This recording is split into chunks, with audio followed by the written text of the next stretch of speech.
Norman. Di mata keluarga, Pak Norman dianggap mapan dan menjanjikan.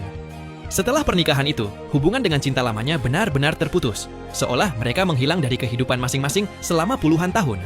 Mendengar cerita itu, sang putri tak bisa menahan diri untuk bertanya, apakah pria itu pernah tahu bahwa perpisahan tersebut bukanlah keinginan ibunya? Sang ibu mengaku, saat itu ia berbohong. Ia mengatakan bahwa ia pergi karena pria itu miskin, padahal itu bukan alasan sebenarnya.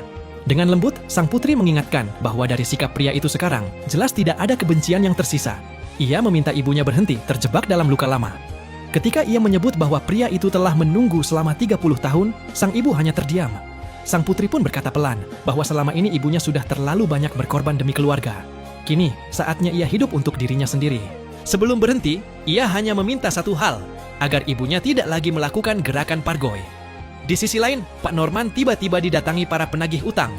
Mereka menyatakan bahwa wanita simpanannya dan anaknya telah meminjam uang dalam jumlah besar atas nama dirinya. Pak Norman langsung panik, bersikeras bahwa utang itu tidak ada hubungannya dengan dirinya. Namun ketika ditunjukkan dokumen dengan nama dan identitasnya, ia baru menyadari bahwa masalah baru kembali menimpanya. Tak lama kemudian, sang putri mengetahui bahwa Pak Norman telah menjual sisa saham terakhirnya untuk melunasi utang tersebut.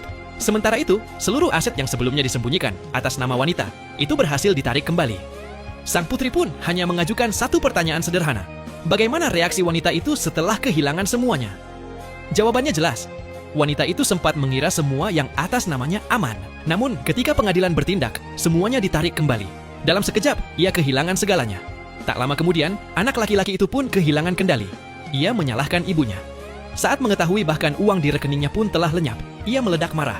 Ia mengatakan bahwa selama ini dirinya hanya dijadikan alat untuk menjadikan pria itu sebagai sumber uang mereka. Kini, semuanya hilang.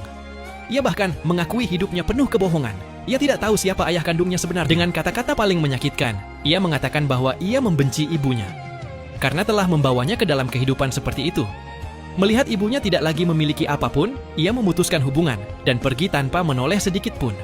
Kini benar-benar sendirian, wanita itu hanya bisa bertanya pada dirinya sendiri, apa yang sebenarnya ia dapatkan dari 20 tahun keserakahan. Akhirnya, penyesalan datang terlambat. Ia mengakui bahwa keserakahannya telah menghancurkan segalanya, merebut suami sahabatnya, mengambil pekerjaannya, dan mengkhianati orang yang dulu memperlakukannya dengan baik. Ia menangis, bertanya-tanya apakah hidupnya akan berbeda jika dulu ia tidak memilih jalan itu.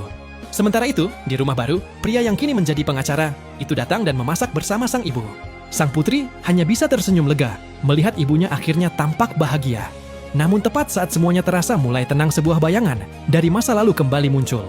Pak Norman berdiri di depan pintu rumah mereka.